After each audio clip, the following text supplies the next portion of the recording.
5 years ago, at our graduation, my parents gifted my twin sister Amelia a stunning lakefront villa on Lake Travis, surrounded by applause and admiration. And me? A cracked, barren piece of land and a cold joke to go with it. You can sleep under the stars. They laughed. I didn't. Back then, I had no idea what I would do next, only that the pain cut deeper than any metal I had ever welded.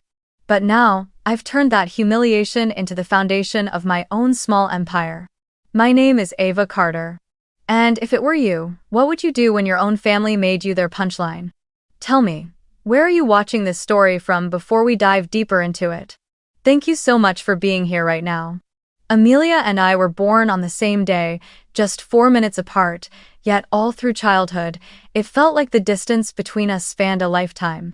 We shared the same last name, the same face that strangers could barely tell apart, but inside our house, no one ever confused us. They always knew who was the child to be proud of, and who was the one who still had to do better.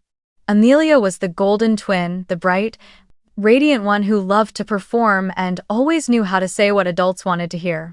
She had a sweet smile, a voice soft as honey, and a natural way of making every room revolve around her. As for me, I preferred sitting in the garage with my grandfather, taking apart old radios, soldering wires, and listening to the faint crackle of melting metal.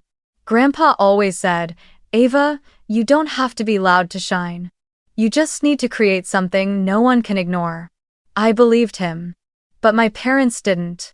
I still remember it vividly, our 12th birthday.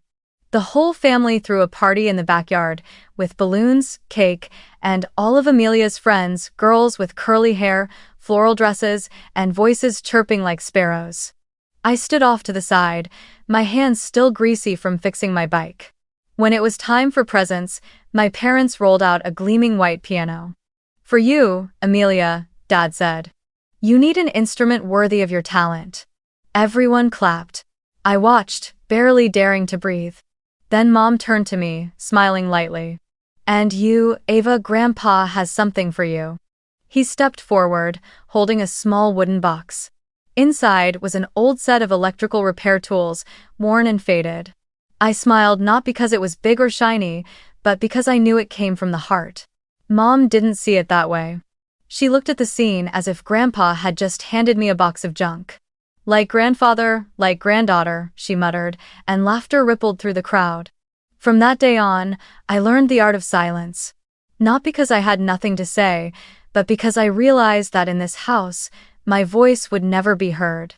The older Amelia grew, the more beautiful she became, and the better she got at using her charm to be loved.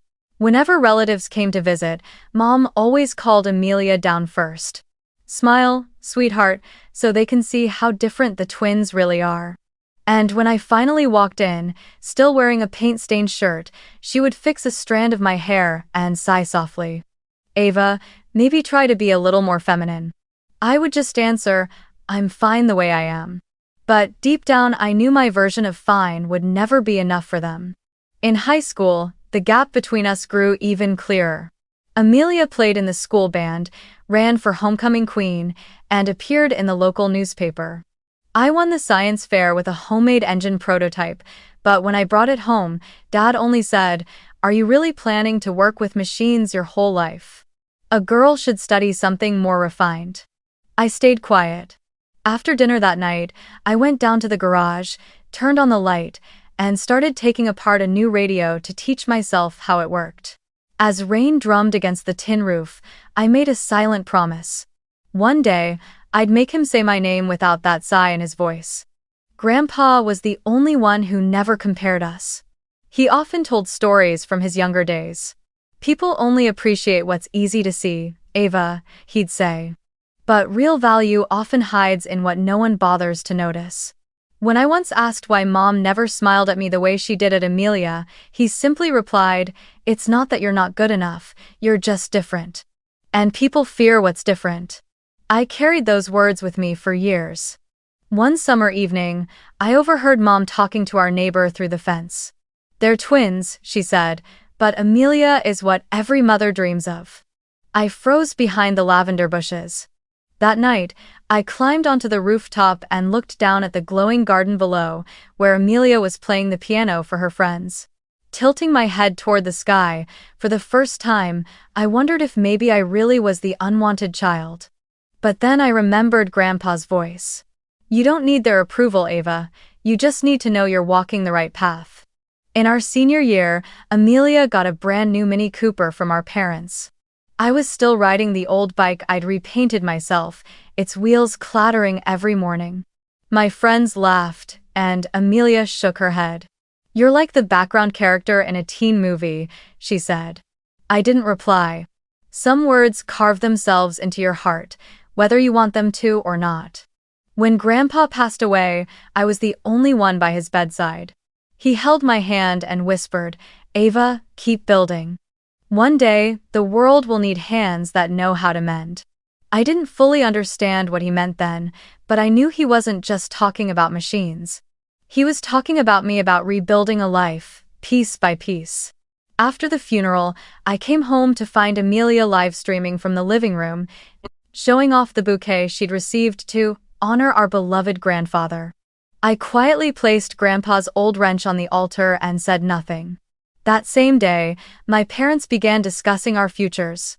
Amelia will study marketing at NYU. Dad said proudly. And you, Ava, maybe one of those local tech schools would suit you better? I nodded. No argument, no complaint. I was used to it. But deep inside, a small seed began to grow, a seed of silent independence. From then on, I spent more time in the garage, learning welding, cutting, and basic programming. Late at night, when the whole house was asleep, I'd keep the light on and work, the hum of drills and the rhythm of hammering becoming my own kind of music. I knew no one would ever applaud what I was doing. But I didn't need applause. I just needed to become good enough that one day, when they spoke my name, they would hesitate before comparing me again. That was my childhood, a long stretch of silence, endurance, and small cracks I learned to hide. Amelia was the spotlight. I was the one quietly fixing the bulbs that made that stage shine. And from that darkness, I learned something no one ever taught me: how to stand tall without needing anyone to light the way. That morning, the Austin sky was so blue it almost hurt to look at. I stood among thousands of students at the University of Texas commencement ceremony, holding my mechanical engineering diploma, sweat running down my back beneath the heavy gown. Amelia, in her bright red dress, walked a few steps ahead. Cameras followed her, flashes flickering like a swarm of fireflies. No one called my name, no one asked how I felt. But inside, I was warm because I had finished something I built entirely on my own. No help, no shortcuts, just persistence. When I turned toward the audience, scanning the crowd for my parents, I saw them waving not at me, but at Amelia. The graduation party was held at a rented villa in Lakeway to celebrate both daughters' achievements. The moment I walked in, I knew the party wasn't for me. On the wall hung a huge photo of Amelia in her cap and gown, smiling between our parents, with gold letters above. Congratulations to our star Amelia Carter. My name was printed in tiny letters in the bottom corner, as if added just to complete the twin set. Amelia was surrounded by bouquets and laughter, while Mom beamed with pride. My daughter graduated top of her class and already got accepted into the MBA program in Boston, she said loudly, making sure everyone heard. I stood by the table, holding a glass of water, forcing a polite smile. My uncle came over, patted my shoulder gently, and asked, Ava, are you doing okay? I replied, yes, I'm fine. The same answer I'd been rehearsing my whole life. Then came the moment for gifts. The whole room fell silent as Dad took the microphone. Today, he began, is a special day. Both of my daughters have grown into strong, capable women, and as everyone here knows, we've always believed in rewarding effort. I saw Amelia tilt her head slightly, her eyes lighting up. Dad continued. For Amelia, the daughter who has brought honor to our family through her hard work and determination, we have a gift worthy of her achievements. Applause erupted as he handed her a small silver key. Mom hugged her tightly, beaming. The lakefront villa on Lake Travis is officially yours, she announced. Amelia burst into tears, wrapped her arms around them, then held the key high like she had just won an Oscar. The room filled with cheers, clapping, and camera flashes. I stood still. No one noticed that my hands were trembling.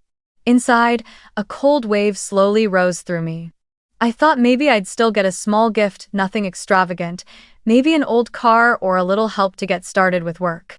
When the noise finally quieted, Dad turned toward me. He smiled, but there was something in that smile that felt more like duty than affection. He reached into his pocket, pulled out a white envelope, and placed it in my hand. "And you, Ava, you've always said you love building things, creating something of your own, so we prepared a piece of land for you." I opened the envelope and pulled out a property deed for an old parking lot on South Lamar, the same abandoned space I'd seen with a "for lease" sign hanging for years. I looked up. This is the abandoned parking lot, isn't it?" Dad chuckled. "Well, you wanted to start from the ground up. Consider it your chance to build something from zero. After all, sleeping under the stars is a great place to think." The room erupted in laughter. Amelia covered her mouth, trying to stifle her giggles. "Perfect. If you don't have a place to stay, you can sleep there under the stars. Sounds kind of poetic, doesn't it?" My parents laughed too, softly, as if it were just a harmless joke. But to me, it landed like a small stone dropped into deep water, rippling through everything inside me. I smiled, forcing my lips not to tremble. "Thank you," I said quietly. "That's meaningful." Mom nodded, her voice cool and detached. "We just want you to learn to stand on your own 2 feet." I replied, "I always have." But my words dissolved into the air, unheard by anyone. When the party ended, Amelia was surrounded by people taking pictures of her holding the villa key, while I stepped out onto the balcony. The wind from Lake Travis swept in, carrying the cold scent of water and the soft sound of waves against the shore.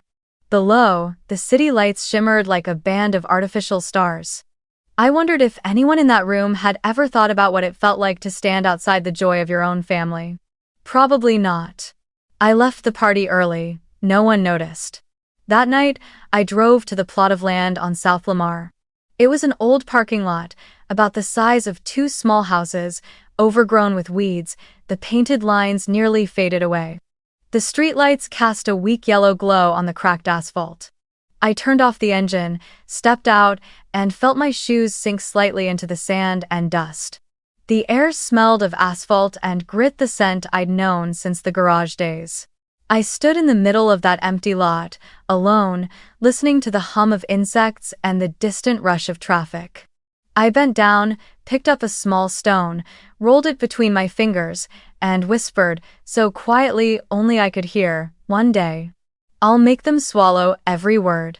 I don't remember if I cried, maybe I did, but if I did, the tears fell silently just like every other time before. Since I was a child, I'd learned that silence was sometimes the only way to survive in a family loud with bias. But this time, the silence wasn't for survival, it was for preparation. Because when they humiliated me one more time, I made a decision. This time, I wouldn't just survive, I would win. 3 years after that graduation, my life was simple and quiet, so quiet that sometimes I had to remind myself I was still moving forward. I worked as a mechanical engineer at a small workshop on the outskirts of Austin. It wasn't glamorous, and it didn't come with prestige, but it paid the bills, and I paid them myself. Every morning, I woke up at 6, brewed a cheap cup of coffee, and drove my old Honda Civic to the shop, where the smell of oil and the hum of machinery had become part of my heartbeat. I came home after dark to a ground-floor apartment with peeling paint and a ceiling that creaked whenever the upstairs neighbor moved. Back then, I thought I was at the lowest point of my life, but, in truth, that was the foundation. I didn't know yet that those small, unremarkable days were shaping the persistence I would later need to stand firm. Meanwhile, Amelia, my twin sister, seemed to be living in an entirely different movie. She married Daniel Ross, a young tech CEO in Dallas, and became the picture-perfect ideal woman on Instagram. Every few weeks, Mom would text me a link to another article. "Look at your sister," she'd say. Texas Business just featured her. Every photo looked the same: Amelia in a white dress, standing in the Lake Travis villa, holding a glass of champagne with a caption that read, "Work hard, stay humble." I would just smile faintly. For Amelia, work hard probably meant choosing the right dress for her next brunch. Family gatherings gradually became the thing I dreaded most. Mom always started the same way. "My youngest just opened another side company. Daniel says she's really talented." Then she'd turn to me, smiling faintly but with that sharp tone underneath. "And you, Ava, how's work at the shop? Still, fixing cars?" Dad would add, "If you knew how to seize opportunities like your sister does, things might look a little different by now."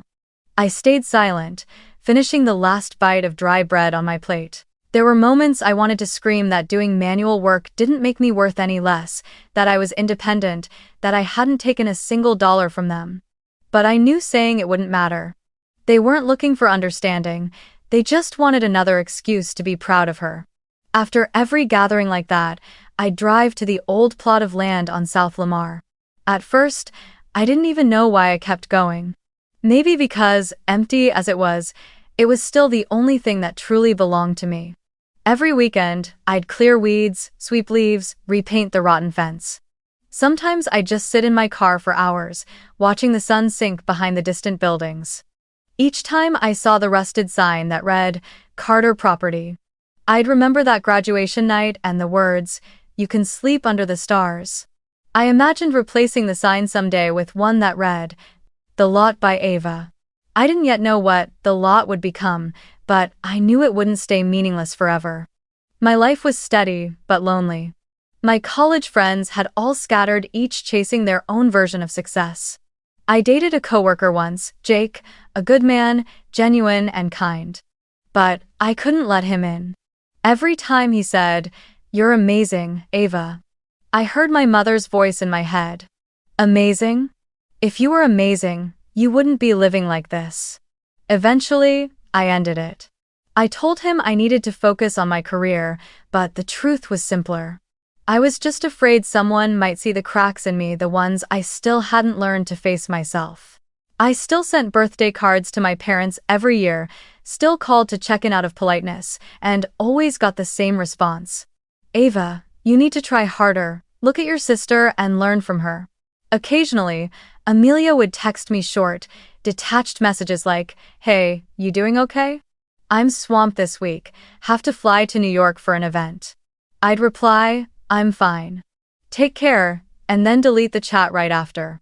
One autumn evening, coming home from the shop, I saw a new message in our family group chat. Mom had sent a photo of Amelia and Daniel standing in front of their newly renovated villa, with the caption, "So proud of our family." I stared at the screen, the blue light reflecting off the damp walls of my apartment, and I laughed. Not out of sadness, but because I realized I didn't feel hurt anymore. I just felt distant. My family had become a play I used to perform in a story where I was the background character. And now, I had stepped off the stage. Still, something strange happened. No matter how busy or tired I was, I kept returning to that old lot every Sunday. Once, an old man who sold tacos nearby asked, "What are you planning to do with this place, miss?" I simply said, "I don't know yet, but I'm getting ready." He smiled, squinting at the setting Sunday. Preparation is the first step to something great. That day, for the first time, a faint sense of belief returned to me. I started reading about small-scale urban planning, studying local zoning laws, and teaching myself basic site design.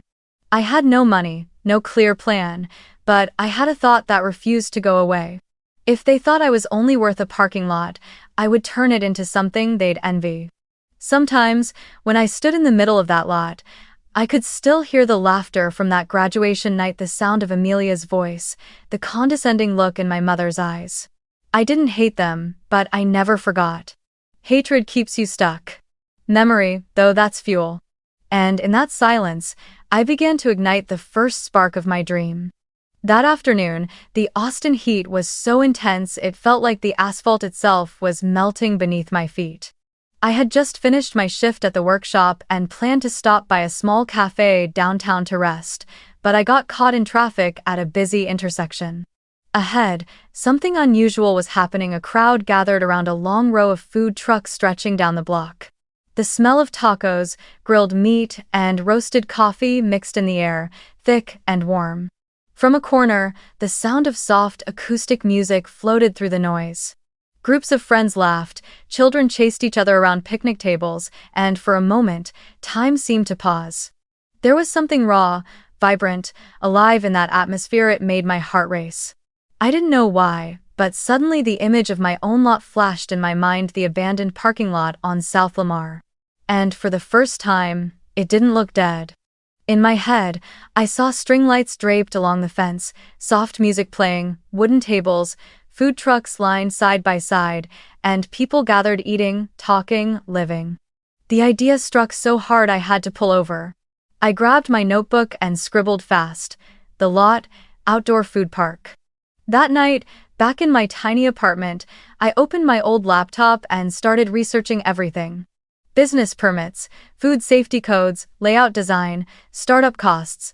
The more I read, the more alive I felt. It was all difficult, but none of it was impossible. I texted Nina, a college friend who is now a junior attorney at a firm in Austin. "I have a crazy idea," I wrote. "If I turned an abandoned parking lot into a food park, how many permits would I need?" She replied 10 minutes later. "A lot. But crazy doesn't mean impossible. Meet me tomorrow morning." The next morning, I met Nina at a cafe, holding a stack of papers in my arms. She listened carefully, then smiled. "You're still the Ava I remember, quiet, but you actually do things. All right, I'll help. But when this works out, I want a table with my name on it right in the middle of that park." We both laughed. I couldn't afford a real attorney, but Nina guided me step by step, applying for business permits, food safety certifications, signing a long-term lease for the property. She even helped me prepare a small business loan application. But instead of going through a bank, the person who lent me the money was my boss at the workshop. He said, "I don't know what this girl plans to do with an old parking lot, but I know she's got something most people don't: patience." I promised to pay him back within 6 months, with 0 interest. From that day on, my life changed. By day, I still worked at the shop. By night, I went straight to the lot. I started by cutting grass, clearing trash, fixing the fence. I bought old paint, cheap brushes, and strings of lights online. Each time I flipped the switch to test them, the flickering glow in the darkness felt like reigniting a small part of me that had once gone dim. Some nights I was exhausted to the bone, yet I still sat in the middle of that space, looking up at the sky, thinking about the promise I'd made to myself. One day, they'll see that what they threw away could shine. Once the fence was up, I began reaching out to local food truck owners. Most were immigrants or young dreamers like me, people with big visions but nowhere to put them. I drove all over Austin, tasting their food and listening to their stories.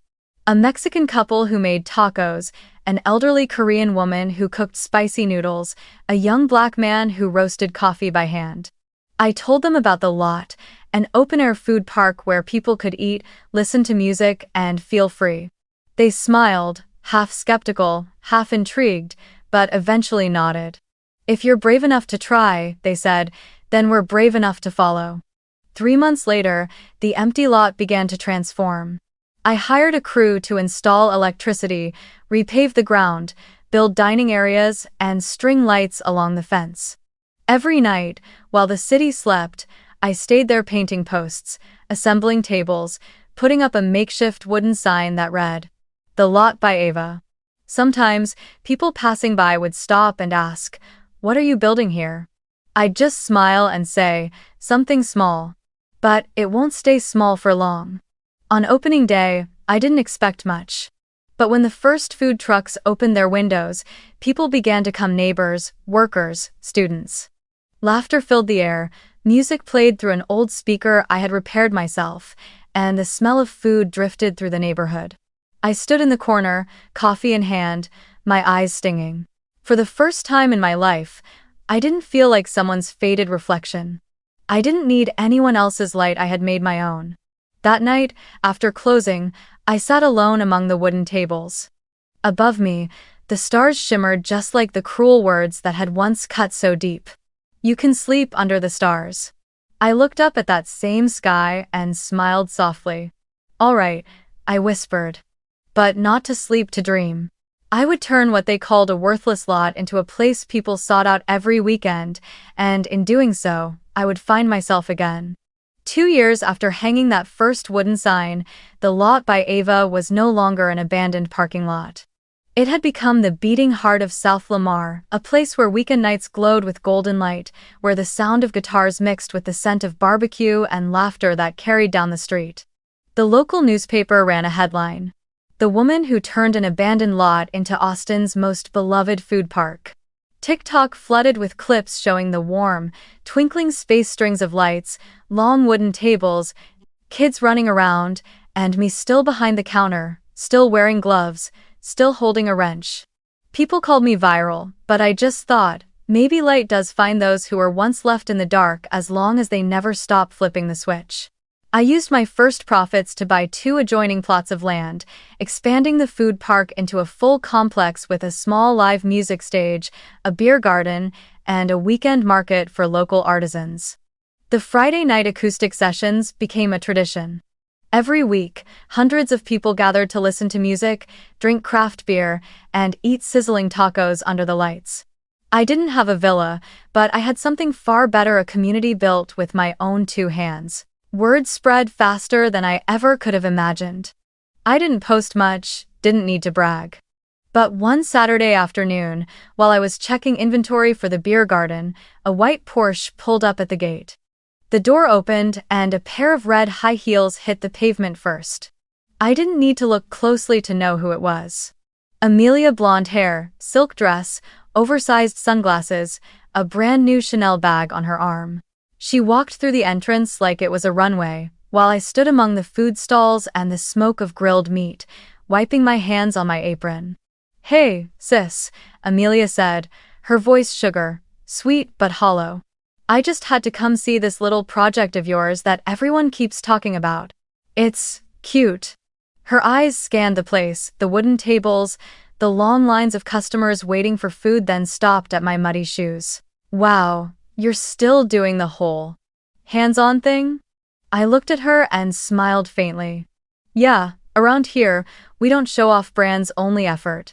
My tone was calm, almost gentle, but it was enough to freeze her smile for a second. She blinked, masking the pause by pulling out her phone and lifting her Chanel bag for a selfie. "Anyway," she said lightly, "congratulations, I'm glad you found something that suits you." The word "something that suits you" sounded like a compliment, but the tone was a quiet cut. I just nodded, saying nothing. She left in a cloud of expensive perfume, her heels clicking against the pavement, leaving me standing in the middle of laughter and music. If this had been a few years ago, maybe I would have felt a sharp sting in my chest. But now, all I felt was peace. I was too busy building my life to care about their approval anymore. That night, after the music ended, I got a message from my mother. "Amelia said your food park was really crowded." "That's good, we're proud of you. But how much money are you actually making from it?"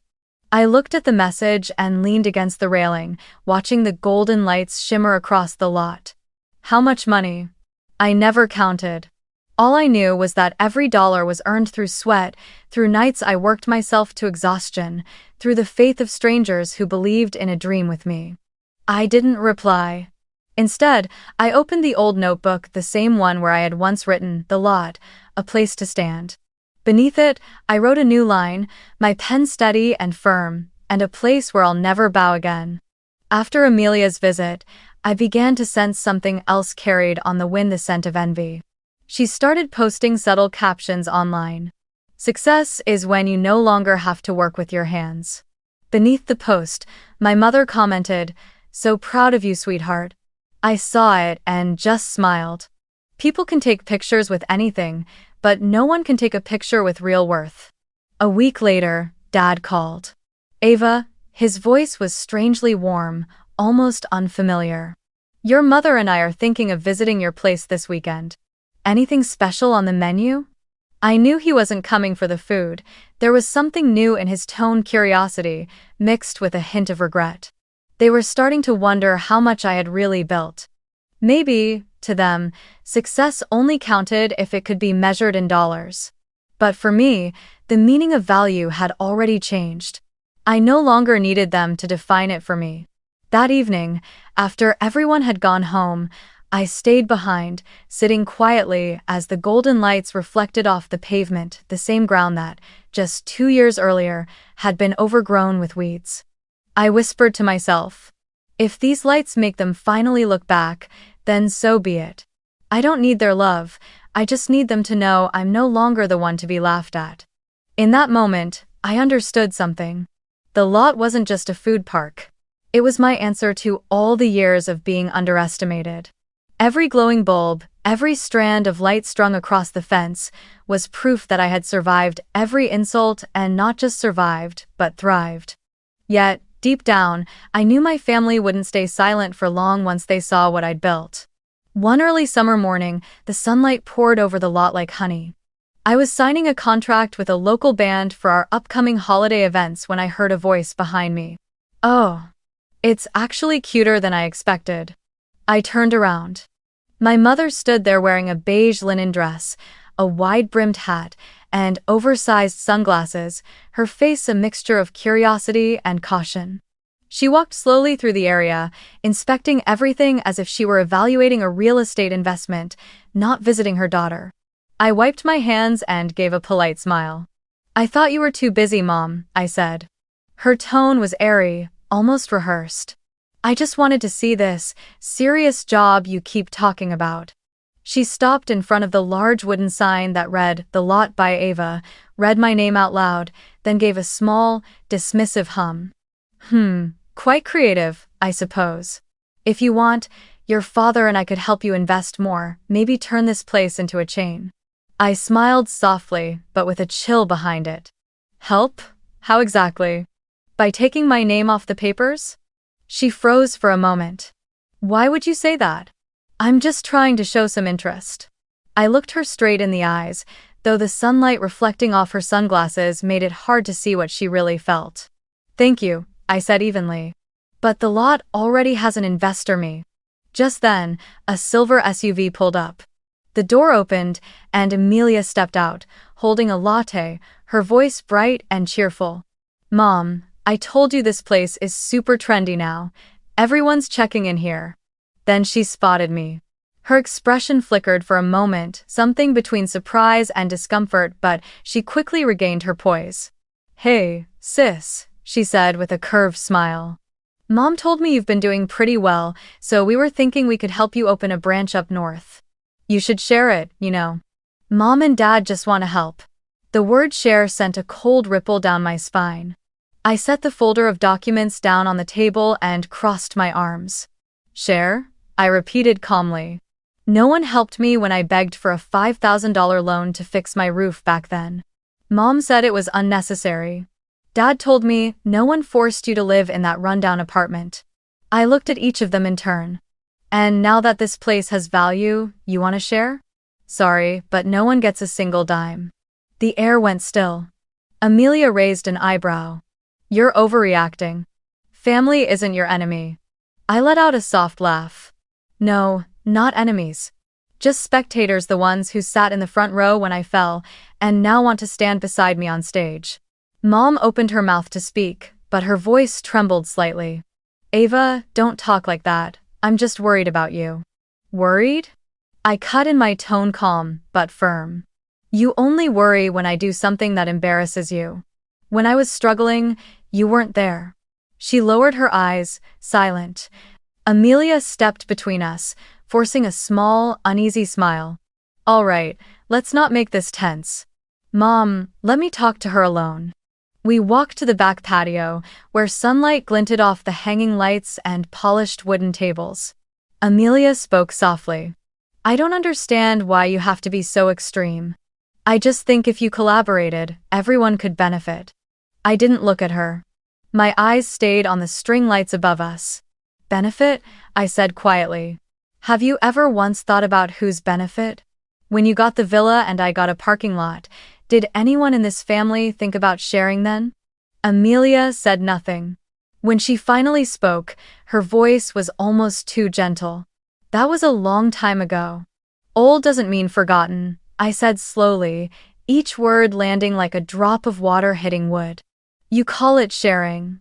I call it stealing credit. Amelia pressed her lips together, anger flickering across her face before she turned away.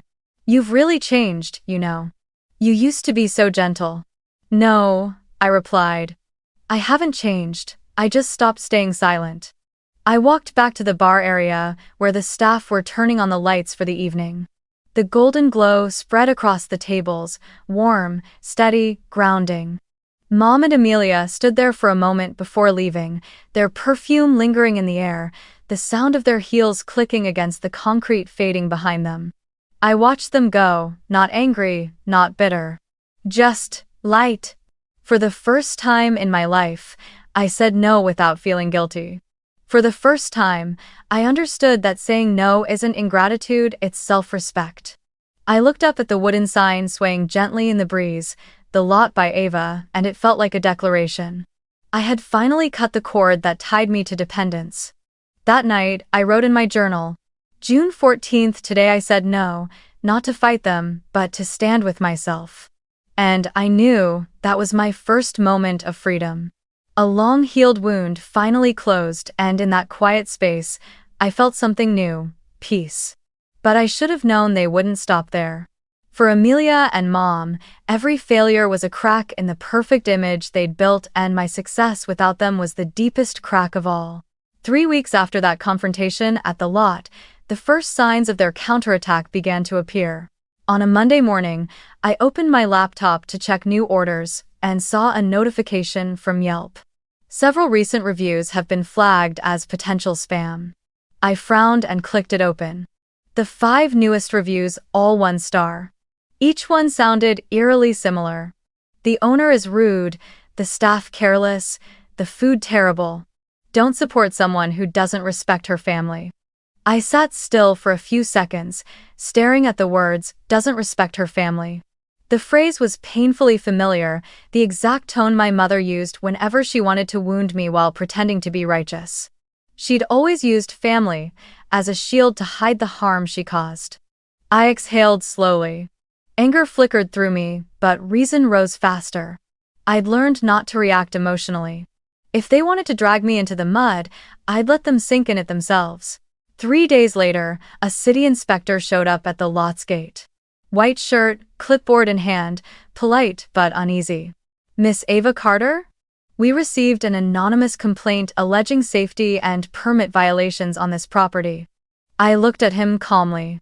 I'm guessing anonymous means not hard to guess, right? He gave a small, awkward chuckle. I'm not allowed to say, but it seems you already know. I walked him through the entire space, hand-washing stations, drainage systems, food safety certificates, building permits, inspection logs. Everything was spotless and up to code. He nodded repeatedly, jotting notes as we went. When he finished, he smiled. Actually, my wife and I have eaten here before.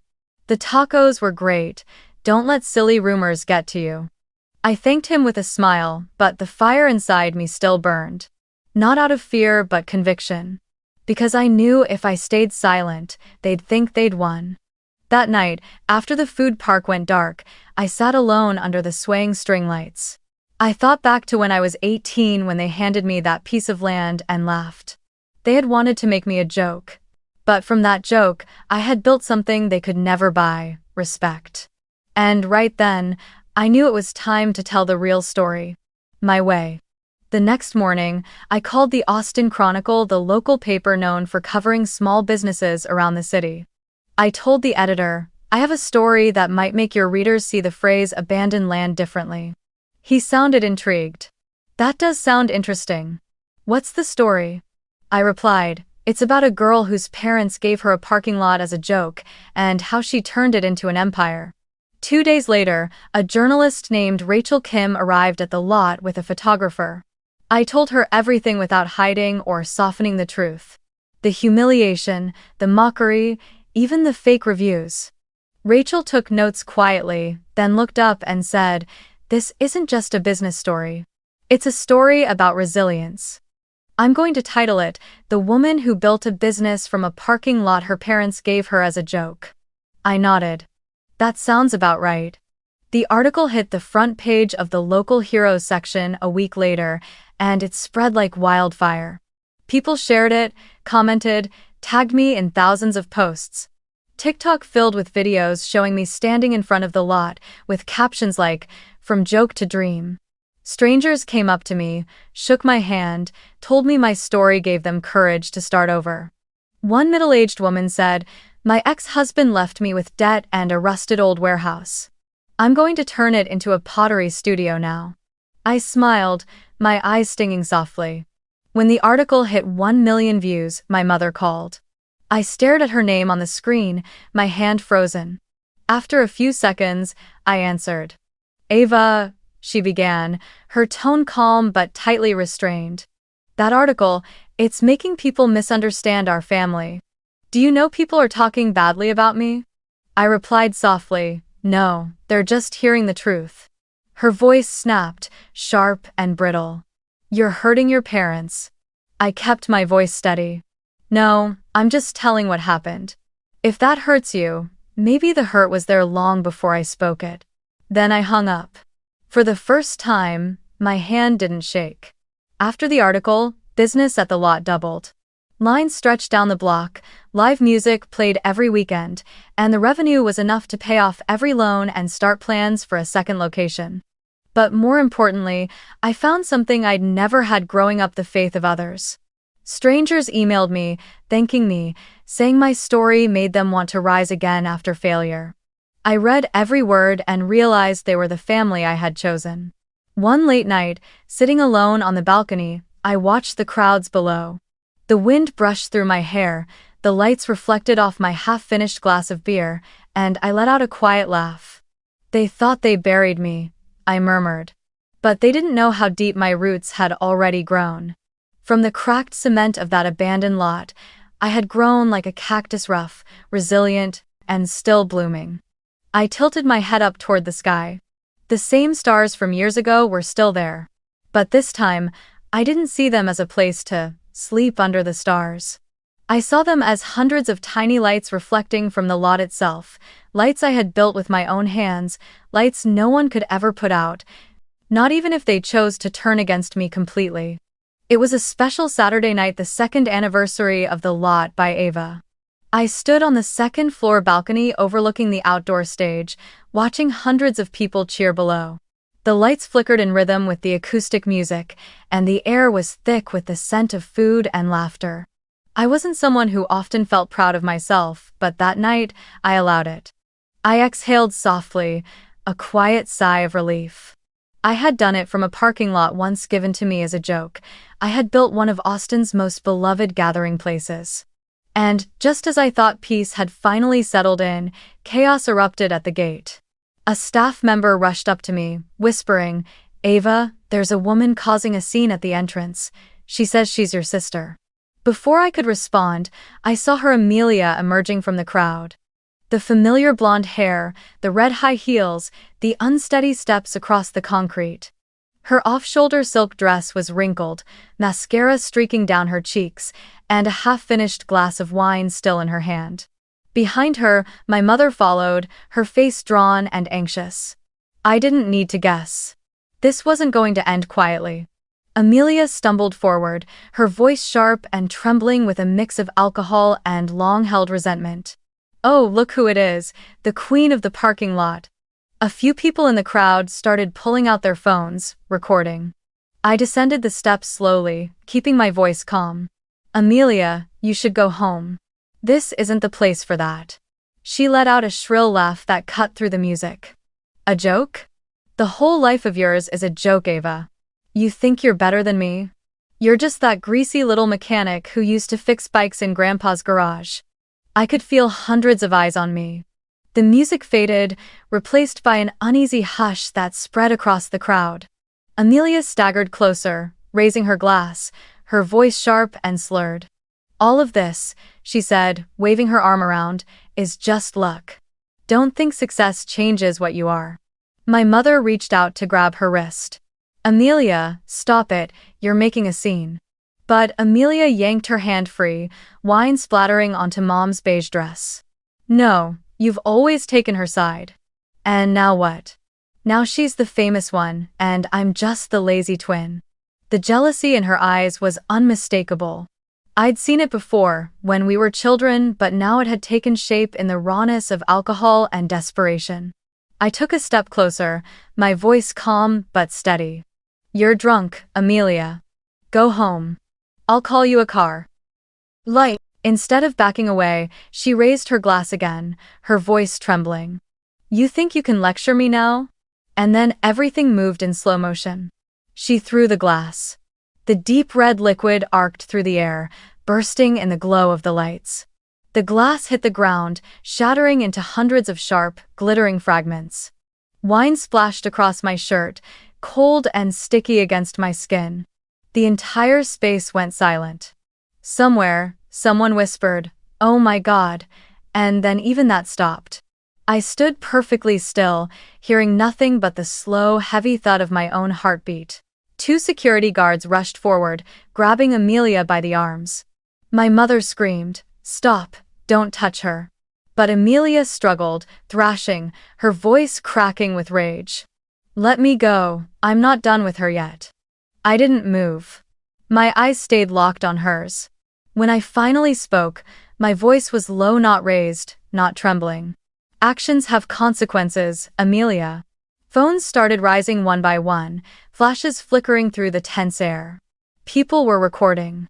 Someone in the crowd called the police. I saw it in Amelia's eyes, the brief flicker of fear, then regret, but it was already too late. When the officers arrived, she was still shouting, her voice hoarse with panic. This is her fault. She's always wanted to be better than me. My mother was crying, pleading. Ava, please don't do this. She just lost control. Ekabra. I shook my head slowly. Losing control is still a choice. I learned that from you. The officers escorted Amelia through the crowd as she thrashed and yelled, "You'll regret this, Ava, you'll." Her words were swallowed by the wail of the sirens. Mom tried to run after her, but a staff member stopped her gently. I stood still, the wine dripping down my wrist, cold, sharp, and deliberate. I didn't wipe it away. I wanted to remember exactly how it felt, chilling, painful, but clear. When they left, the crowd began to disperse. The music started up again, but the laughter didn't return. One of my staff members approached me, his voice shaking. "Are you okay?" I smiled faintly, steady. "I'm fine. Just clean up the glass and turn the lights back on." Then I walked into the office, changed my shirt, and went back to work as if nothing had happened. But later that night, sitting alone in the empty food park, I knew something had broken completely, not just in our family, but in how I saw them. I didn't feel heavy anymore. I felt light, almost free. By the next morning, the video was everywhere. A customer had filmed the entire scene, Amelia's yelling, the thrown wine, everything. The headline spreading online read, "Golden Twin Meltdown at Austin's Famous Food Park." It hit millions of views, thousands of comments. Someone wrote, "I used to think that story in the paper was exaggerated, but now I believe it. The older sister is pure strength." Another person commented, "From now on, I'm only eating at the Lot by Ava. It's not just a food park, it's a symbol of standing up for yourself." When I read those comments, there was no sadness left, only stillness. They had destroyed their own image without me lifting a finger. All I had to do was stand still and let them fall. Mom texted me. "Are you happy now? Your sister is being humiliated everywhere. This family has lost its dignity because of you." I read the message, set the phone down, and looked out the window where the first rays of sunrise glowed against the sign that read "The Lot by Ava." I whispered quietly, not sending the words, just saying them to myself. "No, Mom. The family lost face because of the choices they made." That night, after closing, I walked through the empty food park. On the concrete floor, faint stains of dried wine remained, and small shards of glass glimmered beneath the lights. I bent down, picked up one piece, and watched it catch the reflection. It was small, sharp, but beautiful, just like the scars I carried. I slipped it into my pocket and smiled. From that night on, I knew I no longer feared anyone in my family.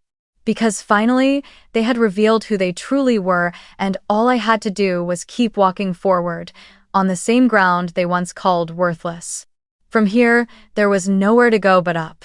Months passed after Amelia's arrest, months filled with flashing lights, social media noise, and silence that followed. I thought I'd never hear their names again. But life, as always, has its way of circling back. When winter swept through Austin, bringing rain and cold air, I received a strange email. The subject line was simple: "We need to talk." The sender, my father. I read it, then closed it, but just a few weeks later, they came in person. That afternoon, the sky was gray and heavy with cold. I was checking inventory in the storage shed when I heard a car pull up at the gate. An old SUV, its paint chipped and faded. My father stepped out first. He looked at least 10 years older. My mother followed, wrapped in a worn sweater, her face drawn tight with tension. I didn't move to greet them like I once would have. I just waited as they walked closer. "Ava," my father said, his voice rough. "We need to talk." I nodded and led them into the small container office where I worked. The air inside felt dense. My father looked around, taking in the paperwork, the expansion plans, the small model of times the lot. Asterisk. He sighed. "You've done well. We never imagined this place would grow like it has." I stayed silent. I'd learned that their compliments were usually the soft prelude to a request. And, just as expected, a few seconds later, my mother spoke. "Ava, your father has lost almost everything. The company went under, investors pulled out. The house in Dallas was taken by the bank, and Amelia." She paused, her voice trembling. "The villa on Lake Travis has been repossessed. She has nothing left." I stood still, feeling as though I were watching an old film, only this time I wasn't the one playing the tragic role. Mom leaned forward, her tone almost pleading. "Our family needs help. Can you lend us some money? Just until we get back on our feet. Family helps each other, you know that." I gave a small, quiet smile. "Family helps each other," I repeated, my voice calm. "That sounds familiar, but tell me, when I needed $5,000 to fix my roof, where was family then?" My father's jaw tightened. "Don't say that. Things were different back then, but now." He drew a deep breath. "Now you can help. Just give your parents a chance to start over." I listened as they spoke about the debts, about Amelia moving back into a cramped rented apartment, about old friends turning their backs. My mother's voice broke when she said, "All my life I only wanted what's best for you. I never imagined it would end like this." I didn't interrupt. I only watched the coffee go cold on the table. When they fell silent, I stood, opened a drawer, and took out a thick file. "I know about the Lake Travis villa," I said slowly. "I watched the bank listing the moment it appeared. And a few weeks ago." I slid the top paper across the desk. "I bought it." They both looked up, eyes wide with disbelief. My father stammered. You bought it?" I nodded. "With cash. No loans, no mortgages. 5 years ago, that house wasn't meant for me. Now it is, and if you want to stay, you'll pay rent. Monthly." The room froze. My mother looked at me as if I'd slapped her. "Ava, you can't speak to your parents like this," she said, voice trembling with a mix of anger and shame. I answered, gentle but firm. "You're right. But you shouldn't have treated your daughter that way 5 years ago either." I pushed the lease contract toward them. "I'm not evicting anyone, I'm only being fair. You taught me to value property, didn't you? I'm simply applying that lesson." My father sat stunned, eyes unfocused. He looked at the contract, then at me, and asked quietly, "How much?" I read each word clearly. $2,500 a month. 6-month contract. After that, if you want to stay, I'll reconsider. Rent is at market rate, even below market. My mother burst into tears. "You're getting revenge." I shook my head. No, I'm putting everything back where it belongs. A one, they went silent. The only sound was the clock ticking on the wall. Finally, my father reached into his pocket, pulled out a pen, and with a trembling hand, signed his name. The ink bled faintly into the paper. He slid the pen to my mother. She hesitated, looking at me through her tears. "Do you really have no compassion left, Ava?" she whispered. My voice came out soft, almost like a breath. "I do. But compassion doesn't feed self-respect." She signed. I folded the contract neatly, placed it into the folder, and stood. "I'll have the keys sent over this week. If you need anything, contact the property manager. There's no need to call me." They sat there, two figures who had once embodied authority and certainty in my childhood, now just shadows fading into gray. I didn't feel triumph nor sadness, only an odd, quiet emptiness. When they finally left, I stepped outside and watched the old SUV pull out of the lot. The sky was overcast, but a weak beam of light still touched the pavement, the same ground where everything had once begun. That night, back in my apartment, I opened my old notebook and wrote, "Today, I closed 5 years of emotional debt. I didn't win over anyone. I just reclaimed my place." I looked out the window, where the lights of the lot still glowed brightly, reflecting against the glass. Inside me, there was no anger, no fear, just calm. Maybe that was the real victory. Because sometimes, revenge isn't about making others suffer. It's about standing still, watching them face the cost of their own choices while you keep living, and living well. The next morning, Austin was draped in a soft veil of fog. I stood on the roof of the container office, overlooking all of the lot. The early wind carried the smell of freshly roasted coffee from a food truck below, blending with the faint sound of a guitar being tuned. The sun was just beginning to rise over the horizon, casting a gentle golden hue across everything. Below, a few employees were unlocking the gates, turning on the string lights that lined the fence, the same lights I had hung years ago with trembling hands when I was just a girl everyone laughed at. Now they shone every morning as a quiet reminder. Even from darkness, light can bloom if you're patient enough to wait for dawn. I leaned against the railing and took a deep breath. The air carried the scent of metal, coffee, and a kind of peace I once thought I would never have. In my head, my own voice echoed slow, clear, like a quiet farewell. They gave me a piece of barren land, thinking I'd sleep under the stars. They were right, I did sleep under the stars, but only to dream bigger than they ever dared. I don't need a mansion, I don't need praise, all I need is peace within myself. I thought of Amelia, of my parents, not with anger anymore, but with understanding. Everyone lives under the shadow of their own fears and their hunger for validation. They never truly hated me, they simply didn't know how to love me the right way. And maybe real maturity isn't about proving you're better, it's about being strong enough to stop proving anything at all. From my pocket, I pulled out a folded sheet of paper, a small project I'd been nurturing for months. The Under the Stars Foundation. A scholarship fund for young women who want to build from nothing, for those no one believes in, just as no one once believed in me. I want them to see themselves beneath the night sky, not in loneliness, but in hope.